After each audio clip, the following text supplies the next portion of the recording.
ये जो तीन तीन मीडिया वाले आके ये सारे हमें परेशान करके गए, हमसे कुछ पूछा भी नहीं गया।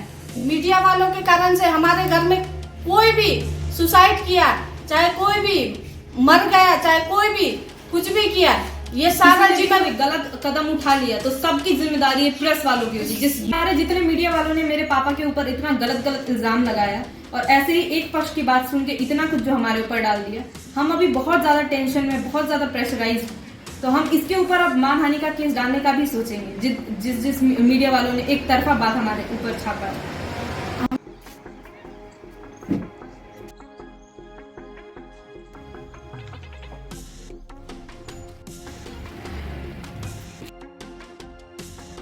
और इस बीच में अगर मेरे साथ में कोई भी घटना घटता है तो इसका जिम्मेवार इनका। नमस्कार दर्शक, मैं योगन बरदेवा आप लोग के समक्ष में एक नई तीन एफआईआर कॉपी आप लोग के समक्ष लेके आया हूं। ये पहला वाला एफआईआर कॉपी जो सुकना थाना में इंफॉर्मेशन दिया गया है, यहाँ पर हिंदी भाषी सेवा समाज समिति द्वारा ये वाला एफआईआर कॉपी, जिसमें से थाना से म्यूचुअल करने के लिए कहा गया, ये वाला फर्स्ट। सेकेंड वाला एफआईआर कॉपी है 20/10/2023 में। यहां पर लिखा हुआ है first information report Darjeeling Kurseong year 2023 FIR number 143-23 और यहां पर एक्ट आईपीसी सेक्शन 341-323-324 और सेक्शन 307 ये वाला। और थर्ड वाला एफआईआर कॉपी ये वाला है 20/5/2024 और इसमें से act IPC section 45E 427- Others Act and Section 326-379-34 ये वाला एफआईआर कॉपी किया है। ये वाला नेम आनंद कुमार प्रसाद, father name let Vishnu Dev Prasad. और किसका अगेंस्ट में किया है, एड्रेस मैं आपको बता दूं, Adarpur PO Simalbari police station Kurseong district Darjeeling. और ये एफआईआर किया है दरबीज शाह। ये जितना भी तीन एफआईआर जो किया है ये दरबीज शाह के विरुद्ध में एफआईआर किया गया है।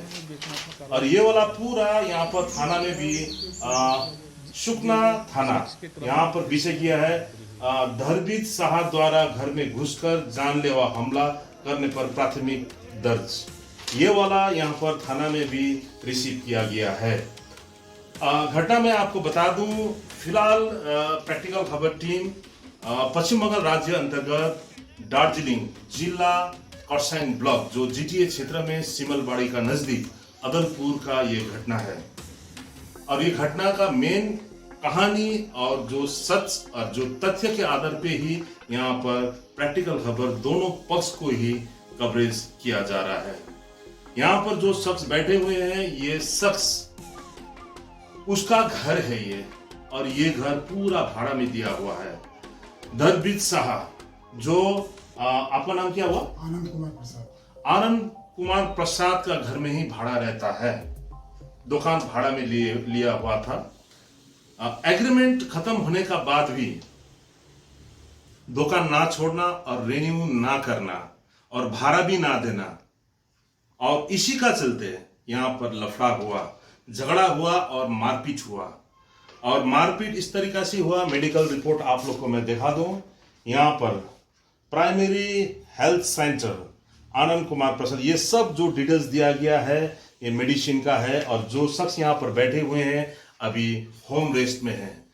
पेशे से भैया जी ड्राइवर का काम करते हैं, ड्राइवर का काम करते थे और अभी होम रेस्ट कर रहे हैं। तो दर्शक, मैं आपको बता दूं, अगर आप किसी को भाड़ा में देते हैं ये भी एक सोचने का विषय है, क्योंकि एग्रीमेंट के साथ भाड़ा देते हैं, बाद में ऐसा समस्या होता है कि उसको ना निकल सकते हैं ना उसको रेन्यू कर सकते हैं, ऐसे कुछ रिलेटेड विषय है। तो चलिए बात करते हैं असली माजरा है क्या। ध्यान में रखिएगा, प्रैक्टिकल खबर दोनों पक्ष का ही बयान सुनता है, क्योंकि मीडिया कभी भी जजमेंट दे नहीं सकता है। मीडिया सच को पब्लिक का सामने लाता है। तो चलिए बात करते हैं एक्चुअली माजरा है क्या। जी, मैं आनंद कुमार प्रसाद कृष्णनगर छोटा अदलपुर में का बासिंदा हूँ और धरवीर साहब मेरा पड़ोसी है। अब मैं तो पेशे से ड्राइवर हूँ, गाड़ी चलाता हूँ। फिलहाल मैं नहीं चला रहा हूँ कुछ दिनों से, और मेरा इनका विवाद तो करीबन 2 साल लगभग होने वाला है। और कारण यह है कि उनको मैंने एक रूम रेंट पे दिया था जो दुकान के रूप में है। जो दिया था तो पहले ही था, लेकिन एग्रीमेंट ख़त्म हो गया 2 साल पहले के लगभग में। उन्होंने बोला कि ठीक है, एग्रीमेंट दोबारा बन जाएगा, 100 डेज का पैसा आएगा, मैं आपको दे दूंगा। तो मैं बोला ठीक है, कोई दिक्कत नहीं है। तो इस हिसाब से तो ना एग्रीमेंट कर रहा है, ना वो भाड़ा दे रहा है, ना ही रूम छोड़ रहा है। अब वो कुछ दिन बाद अब कहने लगा है कि मैं रूम मेरा ही हो गया, अब मुझे कोई निकाल के दिखा दे। उसका फैमिली का इतना लैंग्वेज खराब है, इन लोग तो मेरे ख्याल से इंसानियत इनका मन में मर गया है। जब भी मैं इनके खिलाफ कोई कंप्लेंट करता हूँ, झूठा काउंटर केस मेरे पर कर देता है। अब कोई बात नहीं, इस बार का घटना मैं आपको संक्षिप्त में बताना चाहता हूँ कि 23 तारीख के दिन मैं खाना खा के करीबन 10 बजे 10:30 बजे के लगभग में घर में घुस गया। मेन गेट मेरा नीचे है और ऊपर में मेरा गेट है। बंद करके मैं रूम में बैठा सोने की तैयारी कर रहा था। मेन गेट को पूरा तोड़ दिया। फिर मेरा इस गेट में अचानक से लात पड़ा। मैं इसी तरह बैठा हुआ था, तभी उसने हाथ में स्टील का रॉड था, पीछे एक लड़का था। अचानक कुछ बात किए बिना गेट खुलते ही अटैक मारना शुरू किया। मैं ब्लड हो गया। जब मेरा इस तरह से पूरा ब्लड निकलने लगा, तभी भी वो मुझे नहीं छोड़ रहा था। आप विश्वास नहीं करें, देखिए मेरा ब्लड का छींटा यहाँ तक पड़ा हुआ है। यहाँ बैठा हुआ आदमी का छींटा वहाँ पड़ा हुआ है। फिलहाल तो वो जो एविडेंस के तौर पर पुलिस ने बाकी का लेके गया है कपड़ा वगैरह। उसके बाद मैं किसी तरह बचते बचाते भागने की कोशिश किया, यहाँ से निकलने की कोशिश किया, तो देखता हूँ कि उसका धर्मपत्नी सोनी साहब नीचे सीढ़ी में खड़ी थी। वो वहाँ से प्रोत्साहन दे रही थी कि इसको और मारो, बच के जाने ना पाए। वो मेरा प्रॉपर्टी को हथियाना चाहता है और उसका माइंड क्रिमिनल माइंड का आदमी है। और वो किसी तरह भी कुछ भी करके, मतलब उनका काम ही यही है, उनका पैसा ही है। रूम रेंट में दिया था, पहले हुआ था, लेकिन अगले एग्रीमेंट करीबन 2 साल पहले लगभग में उन्होंने बोला कि एग्रीमेंट चल फाड़ के हटा, नया एग्रीमेंट तो बन ही जाएगा। तो मैंने उनको दोबारा बोला तो बोलता है कि नहीं दूंगा तो क्या कर लेगा। ना एग्रीमेंट बनाता है, ना भाड़ा देता है, ना छोड़ता है, चाहता है। और उनका ये व्यवसाय ही है, क्योंकि उनका इनकम सोर्स कुछ भी नहीं है। पता कर लीजिएगा, चाय का दुकान में चाय नहीं बिकता है, जेरस की दुकान में जेरस खराब रहता है, और आदमी जाना नहीं चाहता है। तो देखते हुए मुझे ऐसा लगता है कि मैं रात को यहाँ सोता नहीं हूँ सर। मैं रात को मैं ग्रामीण में किसी न किसी से सहयोग मांगे मैं रात को ही सोता हूँ। ये हकीकत बात है, ये उनको ही पता है, सबको पता है। अभी एक किसी तरह से मेरा पड़ोसी है, टीना से छलांग मार के, जरूरी नहीं गेट से आ रहा है उनको, टीना से छलांग मार के कुछ भी करके मेरे घर में आकर अटैक कर देगा। मैं चाहता हूँ कि ये अंदर रहेगा तभी मैं अगर इस बीच में अगर मेरे साथ में कोई भी घटना घटता है तो इसका जिम्मेवार इनका धर्मीन साहब, उनका परिवार। और यहाँ पर फिर लिखा हुआ है to the office incharge of Sukhna police station Sukhna. यहाँ पर subject FIR application against Anand Kumar Prasad, और यहाँ पर रिसीव किया हुआ है। ये 24/5/2024 दोनों तरफ से ही एफआईआर किया हुआ है। मेरा नाम सोनी शाह है, मेरे हस्बैंड का नाम धरवीन शाह है। 23 तारीख रात 10 बजे 10:30 बजे की तरफ मेरे हस्बैंड घर पे नहीं थे, तो आनंद प्रसाद ने आके पूरा ड्रिंक किया हुआ था और बहुत हिल रहा था, चलने की अवस्था भी नहीं था। उसने आके मुझसे हाथापाई किया, मेरा हाथ खींच के और बोला दुकान से निकलो। हम सारे रेंट देते हैं उन्हें, आनंद प्रसाद को।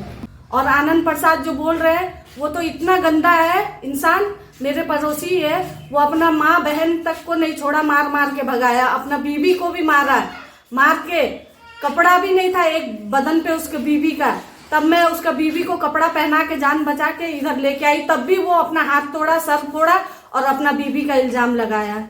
ऐसे मेरा हस्बैंड का भी इल्जाम लगा रहा है। मुझसे बदतमीजी करने के बाद, मेरा हाथ टानने के बाद मेरे हस्बैंड के ऊपर इल्जाम लगाया जा रहा है कि वो मेरे हस्बैंड ने उसका सर फोड़ा है।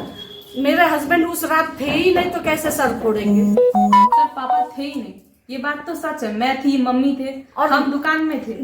और मेरे हस्बैंड को आके इल्जाम लगाया जा रहा है कि वो क्रिमिनल रिकॉर्ड है, ये है, वो है। ये सरासर झूठ बात है। हम क्यों दूसरा का दुकान दखल करके रखेंगे? हम जो पैसा पाते हैं आनंद प्रसाद से वो हमें दे देगा तो हम उसका दुकान छोड़ देंगे। हम क्यों उसका दुकान दखल मतलब आप लोग ने पैसे दिए हुए हैं? हाँ, पैसे दिए हुए हैं। वो मेरे हस्बैंड आएंगे तो कागज उगज भी है मेरे हस्बैंड के पास। अभी आपका हस्बैंड कहाँ है अभी? मेरे हस्बैंड कोई काम से बाहर गए हैं, जमीन के मैटर में। अच्छा, ऐसा तो नहीं है कि एफआईआर का डर से भागे हुए हैं? नहीं भागे, भागे नहीं है सर। भागेंगे क्यों जब कुछ किया ही नहीं है तो भागेंगे? मेरे हस्बैंड के ऊपर सरासर सारा गलत इल्जाम लगाया जा रहा है। मेरे हस्बैंड ने असामाजिक काम कोई किए ही नहीं है। समाज का फेसबुक खोल के देख लीजिए आप लोग कि कितना भलाई किया है मेरे हस्बैंड ने समाज में रह के। गरीब दुखी को राशन बांटना, लॉकडाउन में किसी का मृत्यु में पैसा देना समाज से। कितनी बेटियों की शादियों में पैसा दिलवाया मेरे हस्बैंड ने दिया है। और मेरे हस्बैंड कैसे असामाजिक हो गया? कोई मर गया यहाँ पे तो मेरे हस्बैंड पहले अपने पैकेट से लगाते हैं। पहली बात तो हमने इतना बड़ा ये केस था ही नहीं। वो हमारे घर में पूरे ड्रिंक अवस्था में आए थे और उन्हें मेरी मम्मी के साथ हाथापाई किया। उनका नाइटी तक फाड़ दिया और नाइटी तक फाड़ने के बाद अपना बचाव के लिए ये सर फोड़ के वो केस करने के लिए गया। तो अब उसका ब्लड इधर उधर वो अपना सर फोड़ के छिटकाएगा तो ये हमारा गलती थोड़ी है। नाम लगाने के लिए वो कर ही सकता है। सर ये तो सरासर गलत बात है। मेरे पापा उस दिन थे ही नहीं जब, तो कैसे उसका सर फोड़ दिया और ये कर दिया? अच्छा, उस दिन आपका पापा कहाँ थे? बाहर गए हुए थे। उस दिन से तो मेरे हस्बैंड आए ही नहीं। सर जब हमारे घर में कोई गार्जियन नहीं था, आपने हमें रेंट में हाउस दिया, तो हमारे घर में जब गार्जियन नहीं था, आपका क्या मतलब बनता है? जब लेडीज है घर में, आपको पता है, तो आप क्यों आए घर पे उतने रात को और इतने ड्रंक अवस्था में आके हाथापाई किया उन्होंने? हमने बोला भी कि जाइए भैया, अभी जाइए, आप बहुत पिए हुए हैं, हाथ जोड़ के भी बोला। तो मुझे ही बोल रहा है कि तुम निकलो, ऐसे बोल रहा है। ऐसे भी कहा गया है अगर कुछ हुआ तो उसका पूरा जिम्मेवारी आप लोग होंगे। इसके बारे में क्या कहना है? उसको कुछ हुआ तो वो खुद अपना सर फोड़ के, हाथ तोड़ के खुद मरना चाहेगा तो इसका जिम्मेवारी हम क्यों? उसके पास ना बीवी है, ना बच्चा है, ना उसका परिवार है, कोई भी नहीं है।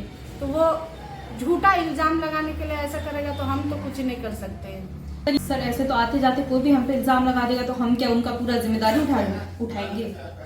ये बात तो उचित नहीं। उसको मारा है तो कोई प्रूफ भी तो होना चाहिए, कोई देखा भी रहना चाहिए। देखा भी नहीं है कोई, उसे मारा है बोल के। देखा रहने से, इतना मोबाइल का जमाना है तो कोई वीडियो बना के रखा होता तो वो दिखाता तो हम मानते कि हाँ कोई प्रूफ है। झूठ बात है। किससे मेरे पति दादागिरी के? गांव में तो और किसी से नहीं करते हैं, सिर्फ आनंद प्रसाद से ही क्यों दादागिरी होता है? हाँ सर, और किसी से अगर हो तो वो बताए, किसी से भी तो नहीं है। और ये भी आरोप है कि उसको डरा धमका के और कुछ भाड़ा वाड़ा ना दे के पूरा घर ऑक्युपाई करने का आप लोग का प्लान है? नहीं सर, हर बार भाड़ा दिया हुआ है सर। हर बार का किराया का सब सारा रेंट दिया हुआ है। और एक ही बार में उसे 50,000 रुपया भी दिया गया था। आगे बार जब हम रूम ये दुकान रेंट में लिए थे तो नहीं दे पाए थे कितना, तो एक ही बार में 50,000 रुपया भी दिया हुआ है आनंद प्रसाद को। और हर बार का रेंट दिया हुआ है आनंद प्रसाद का पूरा जोड़ के। एक बार ड्यू रहा था उसका, एक ही बार में 50,000 भी दिया गया है। उसे जमीन खरीदने के लिए भी पैसा दिया गया है। सर ये सारा जितना इल्जाम लग रहा है सब बेबुनियादी है और सब झूठा इल्जाम है। सारा झूठा इल्जाम है कि अच्छा काम करते हैं और अच्छा इमेज था मेरे पति का, इसीलिए उसे बदनाम करने के लिए ये सारा झूठा इल्जाम लगाया गया है। मीडिया का धर्म होता है दोनों पक्ष से पूछा जाना, लेकिन जितने भी मीडिया वाले आए वो सारे मीडिया एक ही पक्ष के बात सुन के न्यूज में डाल दिए।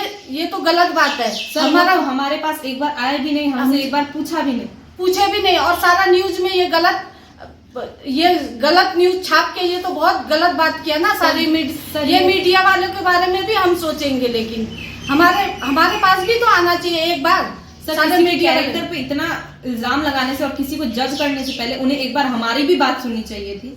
धर्मेंद्र साहब के ऊपर इतना इल्जाम लगाया गया, झूठा इल्जाम। अगर वो फंस जाएंगे तो उनके परिवार को कौन देखेगा? ये तीनों मीडिया वाले जो छापे हैं गलत ये देखेंगे, ये रिस्क लेंगे उसका परिवार को देखने के लिए, उसके परिवार को पालने के लिए, उसके बच्चे लोग को पढ़ाने के लिए। ये तो बहुत गलत बात है। सर ये मेंटल हैरेसमेंट का केस भी डालने का हम सोचेंगे।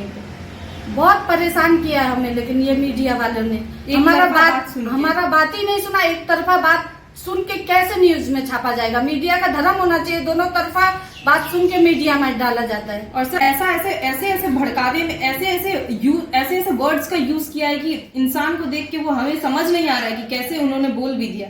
कैसे हम क्या करें, कैसे क्या सोचे, क्या करें, कैसे खाएं, कैसे रहें, ये सब हमें मेंटली टॉर्चर एकदम कर दिया मीडिया वालों ने, हमारा बात ना सुन के और सारे एक पक्ष के गवाही सुन के सारा मीडिया में डाल के ये बहुत गलत किया। हम मानहानि का केस करने सोचेंगे, जरूर सोचेंगे। सर किसी को कोई क्रिमिनल है, मुजरिम है, ये डिसाइड करने वाला तो जज होता है, मीडिया का तो ये काम नहीं होता है।